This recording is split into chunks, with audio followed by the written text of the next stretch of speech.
So for the swivel and tilt mount, transom bracket, and the drive shaft housing, I went ahead and took everything apart first, cleaned it, removed everything, and then I'm going to film the reassembly so that we can get everything back together as it was. So this here is basically the core frame of the motor. The whole thing swivels left and right on here. This part stays stationary along this axis, and then this is the tilting bracket, and so along this axis here is what tilts the motor up and down. And so the first thing I'm going to do is install a new tilt tube, they call it. This is the big steel rod that the whole motor tilts up and down on, and it seats in here like this. The old one, the original one, had some rust. It had rust on the inside, and then it was also rusting from the outside here. And so I can handle a little bit of rust on one of the sides, but the fact that I wouldn't be able to see any sort of crack developing in it with that external rust, I decided that I was just going to go ahead and order one that was in better shape. So I got this pretty cheap on eBay. It's a used one. And before I install that, I guess permanently, I got to grease this thing up real good, and there are grease fittings for the tilt tube and the swivel tube to keep these things lubricated all the time. So basically I'm just going to smear a healthy amount of fresh grease on this before I slide it in, and then once everything's assembled, I'll probably go through with a grease gun and just give a shot to all those lubrication points as well. Alright, so it's just as simple as sliding this through, and you can see there are some divots here that will actually contain that grease on the thrust faces here, so that should keep it lubricated over time. Well, it looks like I'm just smearing the majority of this off, but it's alright.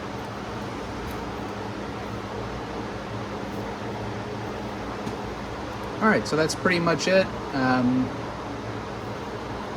going to get this excess off of here.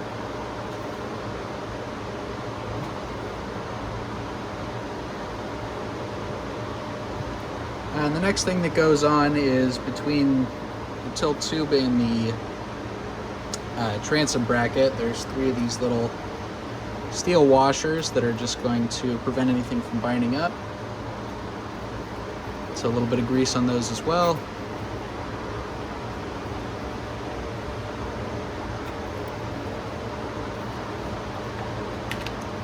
Alright, and just to look around this thing, this is the reverse tilt lockout. So when you shift into reverse, there's a rod that pushes this up and it clamps onto this bar here.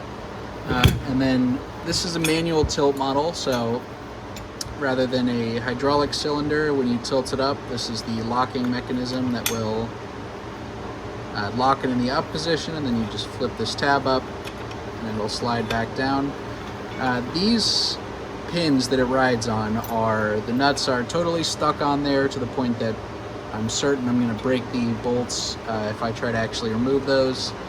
And the actual tilting plates are pretty rusted out. I mean, they're pitted pretty bad on the surface here. And so if I'm going to remove this, I'd probably want to replace the whole thing. And because of that, I think I'm going to, I mean, the plate itself is still in pretty good shape. And the worst thing that could possibly happen is the motor goes from being tilted up to basically falling back down into the drive position. And so I'm just going to apply a healthy amount of grease to all these parts and just send it for as long as it'll go. After that point, I don't know, figure out how to replace it. And so I would try to fabricate this myself and then just get some new bolts and nuts for this, but I'm not sure. This has to clear this. There's no clearance here as it slides, and so this little stud here is welded onto the plate, and I do not have a welder. So yeah, I'm just going to work with it as is, and then if it fails, I'll figure something out in the future. So I'm going to apply a good amount of grease to these sliding components, and then I will attach the transom clamp.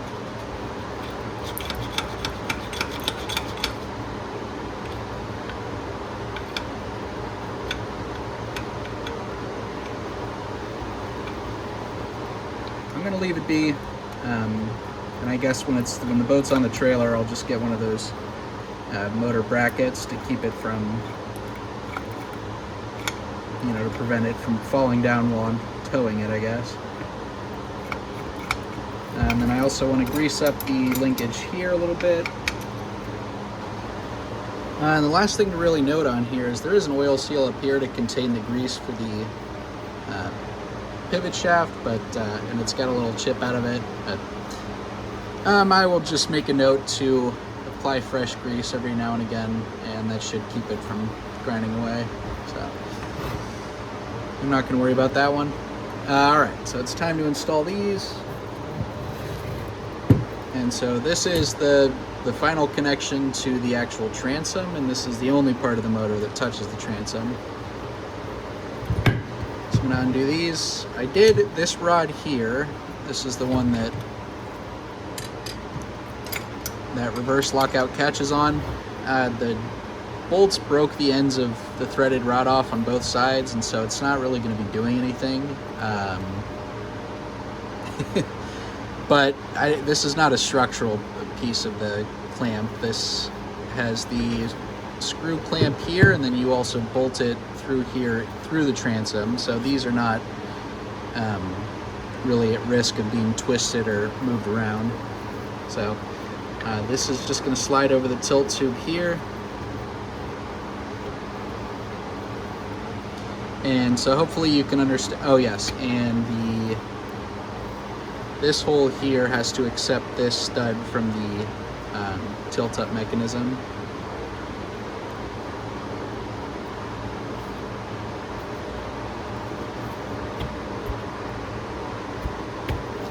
And so you should be able to see how this tilt tube is the only thing holding the actual the motor to the transom, and that's definitely something I wanted to get replaced before that caused any real issues.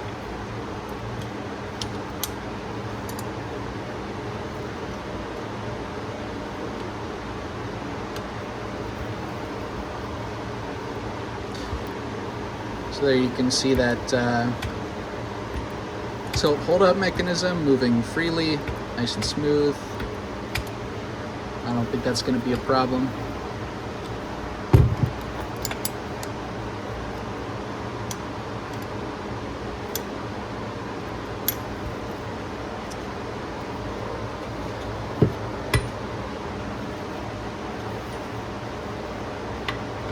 Alright, now for the other side.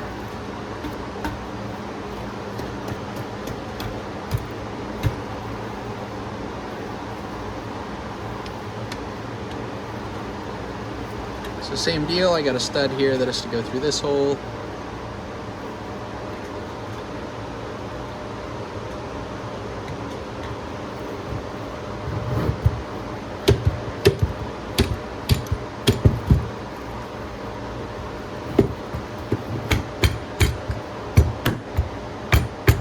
And I basically just have to get it lined up and pressed in. So now you can see if this part is static on the transom, this will be the lifting mechanism, and when it goes up and past the point, it catches there, and you just give it another lift, pull this tab, and the whole thing comes back down. And actually this rod does not appear to interact with the reverse lockout. It looks like it hooks onto the trim pin, which goes through one of these series of holes to get the motor perpendicular to the water, because most boat transoms are angled. And so this might actually be intended to be sort of structural, and so I should be able to replace this. It's a threaded rod that goes all the way through this black tube and out the other side, so at a later date I can just punch this out and install a new rod here. So better safe than sorry on that one. I guess it would prevent these two pieces from sort of twisting out independently of each other. And I've done enough work so far that I don't need to wreck it, because I decided not to put that in there. And so now I just have to put the nuts on the tilt lock, and we're good to go. So Got myself some new stainless quarter 20s. Oh, no, these are 5/16s.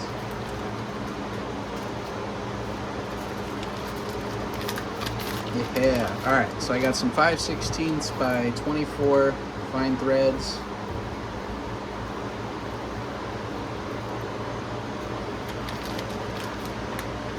Lock nuts, and these are just going to go on here and be my retention for the tilt lock. So to recap, I got new nuts on the tilt lock.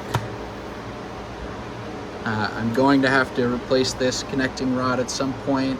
I got a new tilt tube in here, rust free, and I re-greased everything for a nice smooth action. Guess I could probably clean these off, but one thing at a time.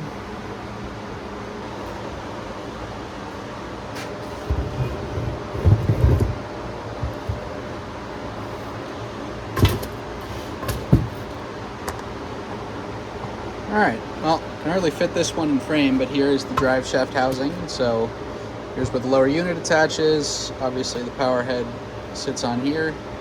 And so these two holes attach to the tiller, which contains the pivot tube, which goes into the back of the tilt bracket. And at the bottom of the pivot tube is this little knuckle here, which attaches to these bolts. So the last thing I got to deal with here is removing this to take a look at those lower vibration mounts, and I'll add some more of that construction adhesive if necessary to repair those. And then I'm just going to have to throw the other bushings back in up here, and this will be good to go. So I'm working on disassembling the transom mount and the swivel bracket that connects the drive shaft housing casting, which holds the power head and the lower unit. I'm working on breaking that all down and getting it cleaned up so I can show the reassembly on camera. But one thing I discovered is that there's 4 of these rubber bushings that connect the outboard to the transom mount. These are vibration isolation bushings, and so the top 2 are totally sheared out like this. You know, the rubber just failed internally, and when I went to disassemble this, it pulled the inner race right out of the bushing. And so I think these have been like this for a while, just judging by the amount of dirt and grease that I cleaned out of the rubber surfaces here. So I don't think this is really mission critical to have these be brand new. It's just going to translate into a little bit more vibration at the transom. And of course that little bit of extra motion is going to cause these to continue to wear down, and so eventually I would need to pull them and replace them, but these are just polyurethane rubber that connects this inner race for one of the 4 bolts that connects the outboard to the swivel mount. And so I think I'm going to try to repair these by adding some polyurethane construction adhesive inside of that gap and then pressing these back together.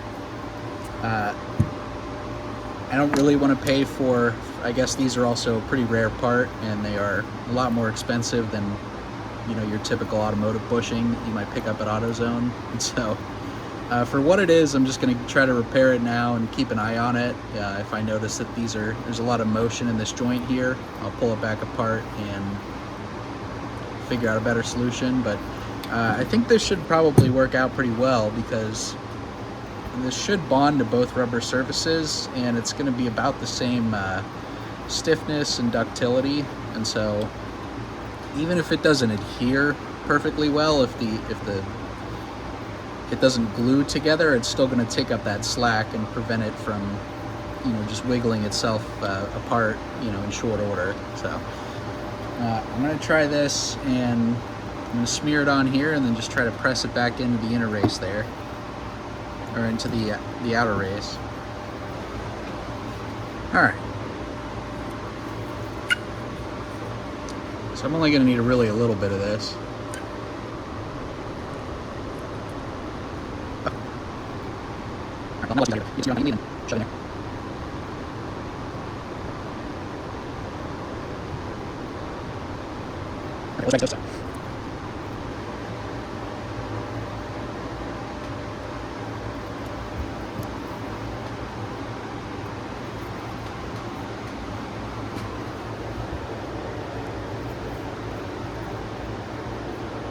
Okay. Actually kind of lubricated the bushing into there. I'm just using the outer mount here to help me hold it, but I do not want to glue the bushing to the mount, so I'm going to pull that off. And let's have a look here. So plenty of squeeze out there. Now I got good contact, and I guess I'll just apply some to this surface as well. I think this actually turned out pretty nice. I've got some extra material on the front and back here that should help lock that center race in there pretty well. And as long as that new material doesn't just like sort of slough off of there and sticks pretty well, then this should actually last. I feel like it should last for a while. So awesome. Probably just saved like, I think I saw these were going for like 40-50 bucks a pop. So I haven't taken the lower bushings off yet, so maybe up to $200 right there with a $6 tube of adhesive.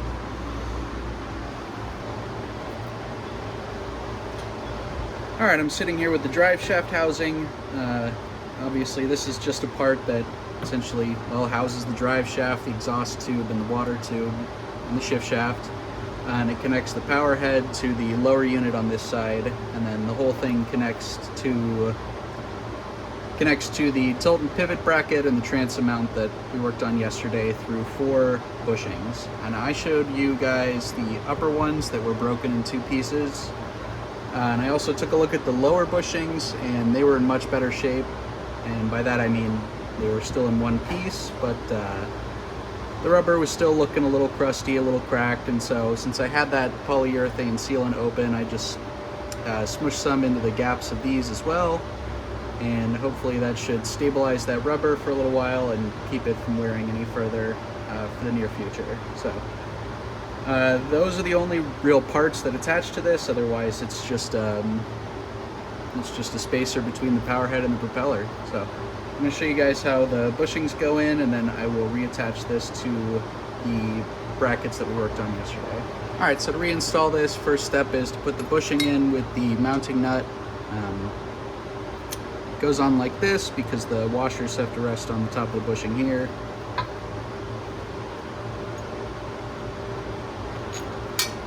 So I'm going to get that in, but first I'm just going to grease everything. You can see just a touch of rust forming up there, so a little lubrication and water protection's never a bad idea for something like this.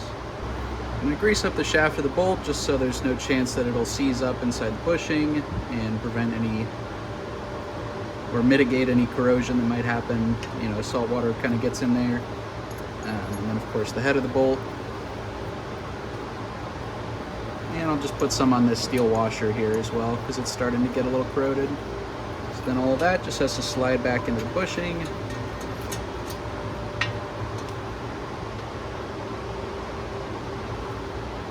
And you can see there's a little bit of pitting and surface corrosion on this aluminum bushing race as well. So I'm just going to grease that up so that it'll slide in nice and easy. Won't bind up and get warped when I go to press it in. There we go.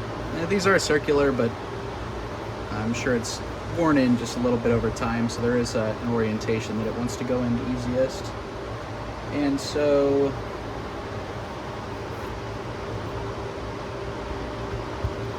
yeah, that's about fully seated. I shouldn't have to hit that with a hammer or anything. All right, and then I just have to remember this side has this ground strap that goes through the retainer here, just like that. I'm not going to bother cleaning up all this salt buildup here. I just don't really see the point, since hopefully I'll never have to take these apart again. And there are these springs that go on here as well beneath the retainer. Yeah, just like that. There's a little tab in there for the bottom of the spring. And these bolts for the retainer have a lock washer on them, so I am going to just put a touch of grease on the threads because there's all that buildup of mineral salt and what calcium probably from seawater, so that'll just prevent those from seizing up again if I ever do need to take this apart and replace the bushings. These should be 1/2-inch heads. Oh yeah. Forget my little ground plate.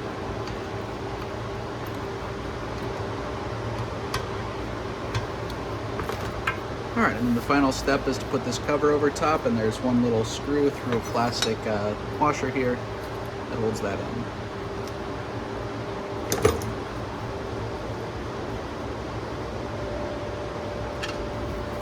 All right, that's really all there is to that. This part of the pivot shaft with the threaded or the spline connection here basically just goes over this like so. And then those bushings allow that connection to have a little bit of wiggle to them. So I have to do this after I bolt on the, well, I have to apply this to the pivot shafts and then it'll all seat onto here. So I'm gonna flip this over, do the other lower bushing, and then we'll take a look at the upper bushings. All right, I got the lower bushings reattached, so now I gotta take a look at the upper bushings. So up here there are some water seals that for the mounting bolts that attach to the top of the pivot tube, and the bushings will sit in here. They're bolted on from the outside, and that inner bushing race will just poke through that water seal like that, and then the mounting bolt will go all the way through. So I don't think there's one good camera angle to show all of this. So we'll take a look at the bushings. So these are the ones I did on camera. I didn't get the sealant in there perfectly, but I can show this. It stiffened them right up. I mean, because I have this polyurethane all the way through here where it was disconnected, and so I think that actually worked out really well. And it is rubber, so it should still be able to absorb a lot of that vibration. And yeah, I'm just gonna keep an eye on it, see if the vibration gets worse over time, or if I notice that any part in here starts wearing down to a metal on metal contact. But I really think this will probably last for quite a while, especially because that load is taken up by 4 bushings, and this motor's overall not that heavy to begin with. I think it's like 140 pounds. So 4 half-inch bolts, I mean, that's should be plenty strong to hold this thing up, even if there is a little extra motion in these connections.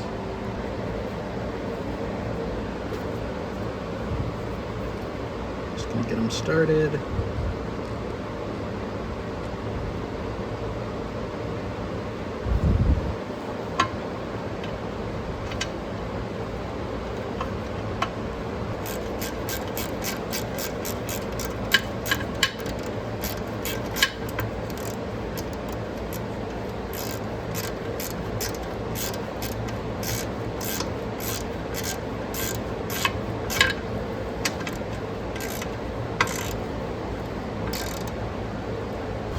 Installed, and then you can see that bushing mount there, and it comes out the back end here.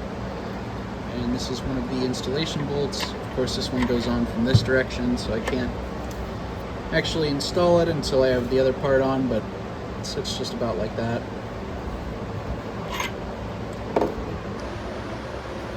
All right, so here we have the pivot shaft with that spline connection at the bottom, and it is currently connected to the tiller and shifter. Probably should have taken that off first, but I think I'll be all right here. So the first thing I have to do is get this lower connection on here, and this thing needs to get soaked up in some grease. Actually, yeah, so I totally forgot that this has to go through the bracket and clamp first before it can attach to this, so I got to grab that as well. Okay, here we are. So this is the swivel and tilt bracket clamp system that we worked on yesterday, and the pivot shaft is what connects all 3 of these parts together, including the tiller assembly. All right, let's see. We got a big helping of grease on that whole shaft there, and it's going to go through the back of the pivot assembly. Slot in there like that. And so now I have to attach this this bottom piece. It goes on here like this, but I actually have to center the tiller first. So I'm just lining up the bolt holes for the Yes, before I put everything together, I need to remember that the upper bolts have to go through there first. So upper mounting bolt, and get that out of the way. There are 2 holes here in the back of the tiller arm, and those go through those upper bushings just like this.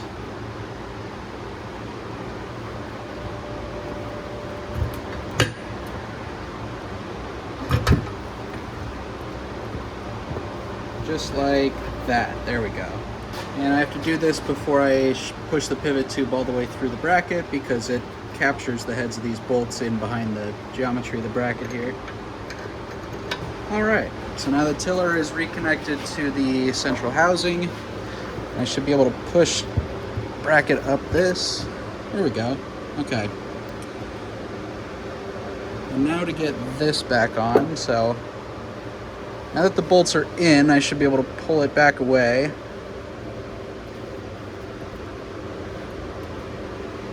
See, I'm trying to get enough clearance here without pulling these out fully, because these are centering the pivot shaft to these bolts on that spline there. Let me see if I can just sort of sneak it over.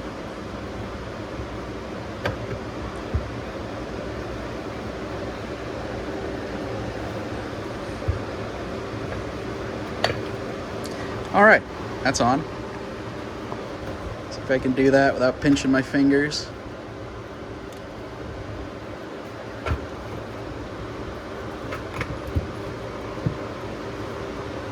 All right, not bad. This is actually going together a little easier than I was worried. Okay, I do have to get a lock ring on here at some point, so fairly certain I can get that over while it's installed. And to make sure, I'm just going to double check. This washer is going to go on over the pivot shaft like that, and then this lock ring will... The hard thing is I got to sort of spread it and pop it over there, so I may need to pull this back off one last time. So there is that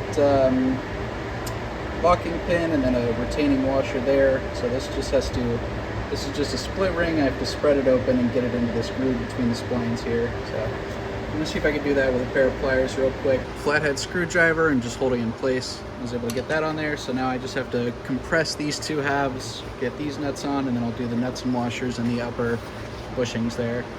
So these are 1/2x20. I got some new stainless lock nuts because these are exposed to the water, and the old ones were not looking so great. So let's see.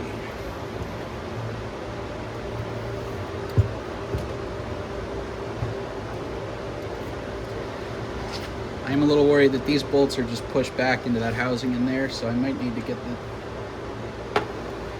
to find a way to get these started so that I think this is pretty much fully seated at this point. Aha.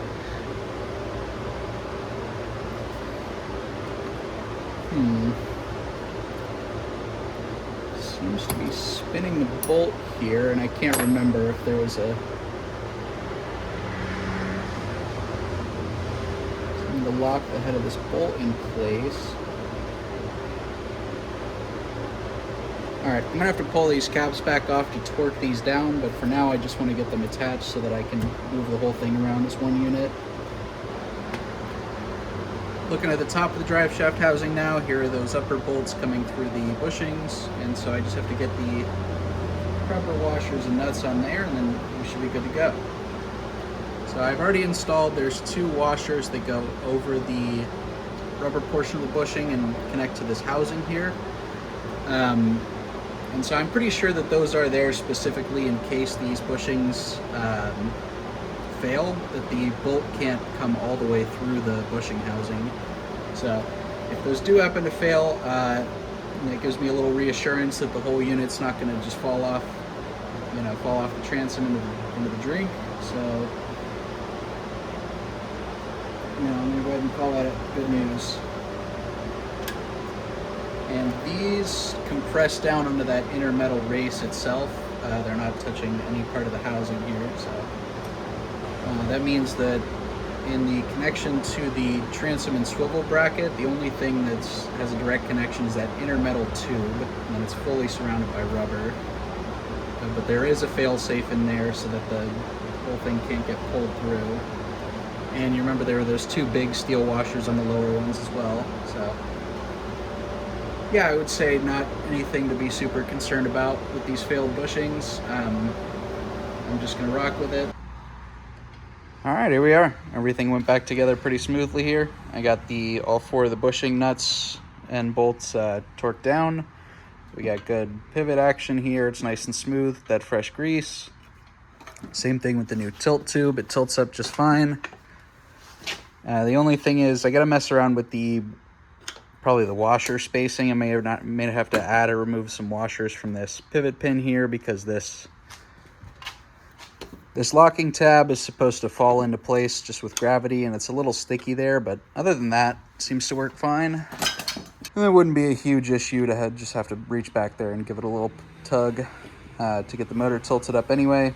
So here are the new lower nuts on the lower bushing bolts, and then I also reattached this push rod for the reverse lockout here. And so I was thinking that grabbed onto the other tube that went across here, but it actually grabs onto the removable trim adjustment bracket here. Not bracket, but rod. So that seems to be working just fine. If I push up on it, the motor,